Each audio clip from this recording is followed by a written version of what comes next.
আসসালামু আলাইকুম। আমন্ত্রণ জানাচ্ছি জাগো টিভিতে। আপনাদের সাথে আছি আমি মমতাজ শাহিন রুম্পা। শুরুতেই জানিয়ে দিব আপডেটগুলো। ইসরায়েলি অ্যাপাচি হেলিকপ্টার ভূপাতিত করেছে ফিলিস্তিনি প্রতিরোধ আন্দোলন আল কাসাম ব্রিগেড, হতাহত বহু হায়না সেনা।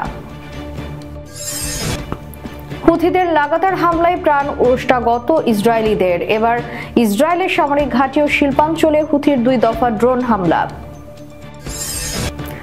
জীবন মৃত্যু সন্ধিক্ষণে ক্ষমতাচ্যুত প্রেসিডেন্ট আসাদের স্ত্রী। সিরিয়ায় আসাদপন্থী বাহিনীর হামলায় স্বরাষ্ট্র মন্ত্রণালয়ের 14 কর্মকর্তা নিহত। নিরাপত্তা বন্ডে সই করে অন্তর্বর্তী জামিন পেলেন ইমরান খানের স্ত্রী বুশরা বিবি। এবার অভিশংসনের মুখোমুখি দক্ষিণ কোরিয়ার ভারপ্রাপ্ত প্রেসিডেন্ট। বাংলাদেশি সন্দেহে হয়রানির শিকার ভারতের বাংলাভাষীরা। শুনছিলেন শিরোনাম, এবারে থাকছে বিস্তারিত সংবাদ। ফিলিস্তিনের ইসলামী প্রতিরোধ আন্দোলন হামাস এর সামরিক শাখা শহীদ ইজাদ্দিন আল কাসাম ব্রিগেড ইসরায়েলের একটি অ্যাপাচি হেলিকপ্টার ধ্বংস করার কথা জানিয়েছে। তারা আরও জানিয়েছে, গাজা উপত্যকার উত্তরে জাবালির শরণার্থী শিবিরের পশ্চিমে এই হেলিকপ্টারটিকে একটি SAM-7 ক্ষেপণাস্ত্র দিয়ে গুলি করে ভূপাতিত করা হয়। হেলিকপ্টারটির ক্রুরা নিহত হয়েছে বলে দাবি করেছে প্রতিরোধ আন্দোলন। পার্স টুডের মতে আল কাসাম বাহিনী আরও ঘোষণা করেছে যে অন্য একটি অভিযানে হামাসের একজন যোদ্ধা জাবালিয়া শিবিরের পূর্বে একদল ইসরায়েলি সৈন্যের উপর একটি হাত গ্রেনেড নিক্ষেপ করলে এতে বেশ কিছু সৈন্য হতাহত হয়েছে। এর আগে বুধবার শহীদ ইজাদ্দিন আল কাসাম ব্রিগেড গাজা উপত্যকার কেন্দ্রে একটি ইসরায়েলি মেরকাভা ট্যাঙ্ক ধ্বংস এবং একটি ইসরায়েলি ইভো ম্যাক্স ড্রোন ভূপাতিত করার কথা জানিয়েছিল। গাজা উপত্যকার জনগণের বিরুদ্ধে ইসরায়েলি অপরাধযোগ্য এমন সময় টানা 15তম মাসে প্রবেশ করেছে যখন আন্তর্জাতিক অপরাধ আদালত ইসরায়েলের প্রধানমন্ত্রী বেনিয়ামিন নেতানিয়াহু এবং সাবেক প্রতিরক্ষা মন্ত্রী ইয়োভ গালান্তকে গ্রেফতারের নির্দেশ দিয়েছে। গাজার জনগণের সাথে যুদ্ধাপরাধ, মানবতার বিরুদ্ধে অপরাধ এবং দুর্ভিক্ষ পরিস্থিতি সৃষ্টির অভিযোগ নির্দেশে জারি করেছে। হুথিদের লাগাতার হামলায় প্রাণ ওষ্ঠাগত ইসরায়েলিদের, এবার ইসরায়েলের সামরিক ঘাঁটি ও শিল্পাঞ্চলে হুথির 2 দফা ড্রোন হামলা। ইয়েমেনের বিদ্রোহী গোষ্ঠী হুথি সমর্থিত সেনাবাহিনী এবার ইসরায়েলের আশকেলন এলাকায় অবস্থিত একটি শিল্পাঞ্চল লক্ষ্য করে ড্রোন হামলা চালিয়েছে। ইয়েমেনের সশস্ত্র বাহিনীর মুখপাত্র ব্রিগেডিয়ার জেনারেল ইয়াহিয়া সারি এক বিবৃতিতে এ খবর জানায়। তিনি বলেন, অভিযানের লক্ষ্যমাত্রা সফলভাবে অর্জিত হয়েছে। সারি বলেন, ইয়েমেনি বিমান বাহিনী বুধবার 2 দফা অভিযান চালায়। এর একটি চালানো হয় ইসরায়েলের ইয়াফা এলাকায় অবস্থিত একটি সামরিক অবস্থানে এবং দ্বিতীয়টি চালানো হয় আশকেলনের শিল্প এলাকায়। ইয়েমেনের সশস্ত্র বাহিনী হুথি গাজাবাসী ফিলিস্তিনিদের প্রতি সমর্থন জানিয়ে ইসরায়েলের বিরুদ্ধে যেসব সাহসী সামরিক অভিযান চালাচ্ছে তা প্রতিরোধ অক্ষের প্রতিপক্ষের জন্য চক্ষুশূলে পরিণত হয়েছে। সাম্প্রতিক সময়ে ইয়েমেনের অভিযানগুলোর মাত্রা ব্যাপকভাবে বেড়ে গেছে। মঙ্গলবার ইসরায়েলের রাজধানী তেল আবিবের দক্ষিণ শহরতলিতে অবস্থিত জাফা এলাকার একটি সামরিক ঘাঁটিতে ইয়েমেনের একটি ক্ষেপণাস্ত্র আঘাত হানে। তার আগের দিন আশকেলন এলাকায় ইয়েমেন ড্রোন অভিযান চালায়। তারও আগে শনিবার তেল আবিবের কাছে ইয়েমেনের একটি হাইপারসনিক ব্যালিস্টিক ক্ষেপণাস্ত্রের আঘাতে অন্তত 20 ইহুদি আহত হওয়ার কথা স্বীকার করে তেল আবিব। ইয়েমেনের সেনাবাহিনী জানিয়েছে, গাজায় ইসরায়েলের ভয়াবহ গণহত্যা বন্ধ না হওয়া পর্যন্ত তাদের অভিযান চলবে। দখলদার ইসরায়েল 2023 সালের অক্টোবর থেকে এ পর্যন্ত গাজায় অন্তত 45,300 ফিলিস্তিনিকে হত্যা ও লক্ষাধিক মানুষকে হত্যা করেছে। ইয়েমেনে যুদ্ধের প্রথম দিন থেকে গাজাবাসীর পাশে দাঁড়িয়েছে। সিরিয়ার ক্ষমতাচ্যুত প্রেসিডেন্ট বাশার আল আসাদের স্ত্রী আসমা আসাদ জীবন মৃত্যুর সন্ধিক্ষণে রয়েছেন। ব্লাড ক্যান্সার বা লিউকোমিয়ার কারণে বর্তমানে তার বেঁচে থাকার সম্ভাবনা 50%। বৃহস্পতিবার এক প্রতিবেদনে এ তথ্য জানিয়েছে ব্রিটিশ সংবাদ মাধ্যম দ্য টেলিগ্রাফ। এতে বলা হয়েছে, 2019 সালে আসমা স্তন ক্যান্সারে আক্রান্ত হয়েছিলেন। দীর্ঘ 1 বছর চিকিৎসা শেষে তিনি সুস্থ হন, কিন্তু চলতি বছরের মে মাসে তিনি আক্রান্ত হন লিউকোমিয়ায়। রাশিয়ার চিকিৎসা শেষে সুস্থ হলেও শরীরে আবারও ক্যান্সার ফিরে এসেছে। নাম প্রকাশ না করার শর্তে টেলিগ্রাফকে একটি সূত্র বলেছে, আসমা মারা যাচ্ছেন। অপর একটি সূত্র বলেছে, তার বেঁচে থাকার সম্ভাবনা মাত্র 50%। শারীরিক অবস্থা যেন আরও খারাপ না হয় সেজন্য তিনি আলাদা থাকছেন বলেও জানিয়েছেন সংবাদ মাধ্যমটি। গত ৮ ডিসেম্বর বিদ্রোহীরা সিরিয়ার রাজধানী দামেস্কে প্রবেশ করার পর দেশ ছেড়ে পালান বাশার আল আসাদ। তবে অসুস্থ থাকায় আসমা আগে থেকেই মস্কোতে অবস্থান করছিলেন। চলতি সপ্তাহে গুঞ্জন উঠে বাশারকে ডিভোর্স দিয়ে নিজের জন্মস্থান যুক্তরাজ্যে চলে যাওয়ার পরিকল্পনা করছেন আসমা। তবে পরবর্তীতে রাশিয়ার পক্ষ থেকে জানানো হয় এই তথ্য গুজব। আর এখন জানা গেল আসমা গুরুতর অসুস্থ। যুক্তরাজ্যে সিরীয় বাবা মায়ের ঘরে 1975 সালে জন্ম হয় আসমার। তিনি 2000 সালে বাশারকে বিয়ে করেন। হাফেজ, জেইন এবং করিম নামে তাদের 3 সন্তানও রয়েছে। পশ্চিম সিরিয়ায় আসাদপন্থী বাহিনীর হামলায় স্বরাষ্ট্র মন্ত্রণালয়ের 14 নিরাপত্তা কর্মকর্তা নিহত হয়েছেন। এ ঘটনায় আহত হয়েছেন আরো 10 জন।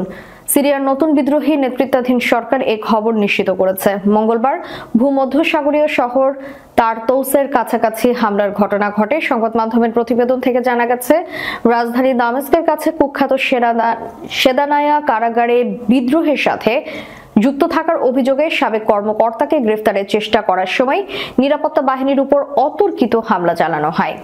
গত ৮ ডিসেম্বর বিদ্রোহী গোষ্ঠী হাত তাহরির আল-শাম সিরিয়ার স্বৈরশাসক বাশার আল আসাদের শাসন ক্ষমতার পতন ঘটায়। যুক্তরাজ্য ভিত্তিক Syrian observatory for human rights বলছে, মঙ্গলবারের সংঘর্ষে 3 জন বিদ্রোহীও নিহত হন। নিরাপত্তা বাহিনী পরে আরো সেনা পাঠায়। একই দিনে সিরিয়ার সরকার হোমস শহরে রাত্রিকালীন কারফিউ জারি করেছে বলে রাষ্ট্রীয় গণমাধ্যম জানিয়েছে। সম্প্রতি আলাউইত মাজারে হামলার একটি ভিডিও ভাইরালের পরিপ্রেক্ষিতে এই হামলা হয়েছে বলে দাবি করা হচ্ছে। তবে ভিডিওটি বেশ পুরনো। গত নভেম্বরের শেষে আলেপ্পোর বিদ্রোহী অভিযানের অংশ হিসেবে ওই হামলার ঘটনা ঘটে। এরপর হোমস শহরে এক বিক্ষোভকারী নিহত এবং 5 জন আহত হন। তারতৌস এবং লাতাকিয়া শহর সহ আসাদের জন্মস্থান কারদাহতেও বিক্ষোভ হচ্ছে। গত 26 নভেম্বরে বিক্ষোভে নিয়ম লঙ্ঘনের অভিযোগের 3 মামলায় অন্তর্বর্তী জামিন পেয়েছেন পাকিস্তানের সাবেক প্রধানমন্ত্রী এবং রাজনৈতিক দল তেহরিক ইনসাফের প্রতিষ্ঠাতা এবং চেয়ারম্যান ইমরান খানের স্ত্রী বুশরা বিবি। বৃহস্পতিবার বিচারক শাব্বির ভাট্টি 2025 সালের 13 জানুয়ারি পর্যন্ত সাবেক ফার্স্ট লেডির জামিনের আবেদন মঞ্জুর করেছেন।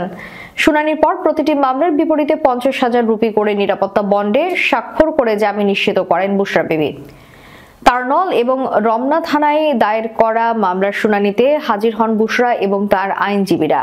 এসব মামলায় 4টি এফআইআর জারি করা হয়েছে। এর আগে গত সপ্তাহের শনিবার পাকিস্তানের দুর্নীতি বিরোধী আদালত রাওয়ালপিন্ডিতে বুশরা বিবিকে 26 নভেম্বরের বিক্ষোভ সংশ্লিষ্ট 32 মামলায় অন্তর্বর্তী জামিন দেয়। রাওয়ালপিন্ডি, আটক ও চাকওয়ালের একাধিক থানায় এসব মামলা দায়ের করা হয়েছিল। 26 নভেম্বর ইমরান খানের মুক্তির দাবিতে কেন্দ্রীয় রাজধানী ইসলামাবাদে বড় আকারে বিক্ষোভ করে পিটিআই। এই বিক্ষোভের পর থেকেই ইমরান, বুশরা ও দলের নেতাকর্মীদের বিরুদ্ধে অসংখ্য মামলা দায়ের করেছে শাহবাজ শরীফের সরকার। পাশাপাশি ইমরান, বুশরা এবং দলের অন্যান্য কেন্দ্রীয় নেতাদের বিরুদ্ধে 3 রেঞ্জারকে বিক্ষোভের সময় গাড়ি চাপা দিয়ে হত্যার অভিযোগ রয়েছে। দক্ষিণ কোরিয়ার প্রেসিডেন্ট ইউন সুক ইয়োলের পর এবার অভিশংসনের মুখোমুখি হচ্ছেন ভারপ্রাপ্ত প্রেসিডেন্ট হান ডাক-সু। বৃহস্পতিবার এমনটাই ঘোষণা দিয়েছে দেশটির প্রধান বিরোধী দল ডেমোক্রেটিক পার্টি। দলটি বলেছে, ভারপ্রাপ্ত প্রেসিডেন্ট হান ডাক-সুকে অভিশংসন করার জন্য আজ সংসদে একটি বিল উত্থাপন করেছে এবং শুক্রবার এই বিষয়ে ভোট গ্রহণ হবে। সর্বশেষ এই পদক্ষেপটি দেশটির সাংবিধানিক সংকটকে আরো গভীর করতে পারে, যা স্বল্পস্থায়ী সামরিক আইন জারির কারণে শুরু হয়েছিল। ডেমোক্রেটিক পার্টি এর আগে হুমকি দিয়ে বলেছিল, যদি হান অবিলম্বে সাংবিধানিক আদালতে 3 জন বিচারপতিকে নিয়োগ না দেন তাহলে তারা ইমপিচমেন্ট প্রক্রিয়া শুরু করবে। বৃহস্পতিবার সংসদ 3 জন প্রার্থীর পক্ষে ভোট দিলেও হান এখনো তাদের আনুষ্ঠানিকভাবে নিয়োগ করেননি। ডেমোক্রেটিক পার্টির ফ্লোর লিডার পার্ক চ্যান্ডে এক বিবৃতিতে বলেছেন, প্রধানমন্ত্রী এবং ভারপ্রাপ্ত প্রেসিডেন্ট হান ডাক-সু স্পষ্টতই সংবিধান রক্ষার যোগ্যতা বা ইচ্ছা রাখে না। বৃহস্পতিবার সংসদে প্রস্তাবটি উত্থাপন করা হয়েছে এবং আইন অনুযায়ী 24 থেকে 72 ঘন্টার মধ্যে এই বিষয়ে ভোটাভুটি করতে হবে। হানের বিরুদ্ধে ইমপিচমেন্টের কারণ হিসেবে তার বিভিন্ন কর্মকাণ্ডকে উল্লেখ করা হয়েছে, যার মধ্যে রয়েছে প্রথম নারীর বিরুদ্ধে অভিযোগ তদন্তে একটি বিশেষ প্রসিকিউটর বিলের ভেটো। এদিকে যদি হান অভিশংসিত হন তাহলে দেশটির অর্থমন্ত্রী ভারপ্রাপ্ত প্রেসিডেন্ট হিসেবে দায়িত্ব গ্রহণ করবেন। ভারতে বাংলাদেশি সন্দেহে বিভিন্ন রাজ্যে সেখানকার বাংলা ভাষীদের হয়রানি শিকারের বিষয়ে ভারতের প্রধানমন্ত্রী নরেন্দ্র মোদীকে চিঠি দিয়ে উদ্বেগ প্রকাশ করেছেন কংগ্রেস নেতা অধীর রঞ্জন চৌধুরী। চিঠিতে তিনি বলেছেন, বাংলা ভাষীরা দিল্লি সহ অন্য রাজ্যগুলোতে হয়রানি এবং দুর্ব্যবহারের শিকার হচ্ছেন। এ বিষয়ে নরেন্দ্র মোদীর হস্তক্ষেপের আবেদন জানিয়েছেন তিনি। কলকাতা থেকে প্রকাশিত পূর্বের কলামে এক প্রতিবেদনে এই তথ্য তুলে ধরা হয়েছে। প্রতিবেশী রাষ্ট্র বাংলাদেশের রাজনৈতিক অবস্থার পরিস্থিতির কথা উল্লেখ করে তিনি চিঠিতে লিখেছেন, আগস্ট মাসের পর থেকে বাংলাদেশের রাজনৈতিক উত্তেজনা বাড়ছে। বাংলাদেশের ক্ষমতায় বর্তমানে ইউনিসের তত্ত্বাবধায়ক সরকার। এই পরিস্থিতিতে ভারতে বাংলাদেশের সন্দেহে ভিন্ন রাজ্যে বসবাস করা বাংলা ভাষীদের টার্গেট করা হচ্ছে। চিঠিতে তিনি আরো লিখেছেন, ব্রিটিশ শাসনের সময় থেকেই বেঙ্গল প্রেসিডেন্সি দেশের বৃহত্তম প্রদেশ ছিল। ওই সময় থেকেই অনেক বাংলাভাষী দেশের বিভিন্ন স্থানে বসবাস করে এসেছেন। বাংলাদেশের অস্থির পরিস্থিতিতে ভারতে বাংলাদেশিদের অনুপ্রবেশ বাড়তে পারে।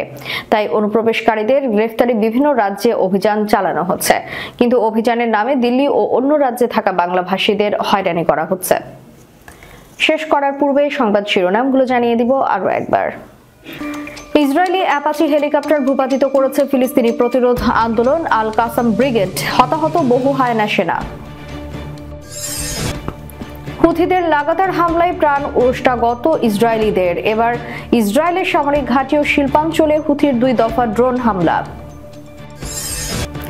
জীবন মৃত্যু সন্ধিক্ষণে ক্ষমতাচ্যুত প্রেসিডেন্ট আসাদের স্ত্রী। সিরিয়ায় আসাদপন্থী বাহিনীর হামলায় স্বরাষ্ট্র মন্ত্রণালয়ের 14 কর্মকর্তা নিহত। নিরাপত্তা বন্ডে সই করে অন্তর্বর্তী জামিন পেলেন ইমরান খানের স্ত্রী বুশরা বিবি। এবার অভিশংসনের মুখোমুখি দক্ষিণ কোরিয়ার ভারপ্রাপ্ত প্রেসিডেন্ট। বাংলাদেশি সন্দেহে হয়রানির শিকার ভারতের বাংলা ভাষীরা। এতক্ষণ আমাদের সাথে থাকার জন্য ধন্যবাদ। আল্লাহ হাফেজ।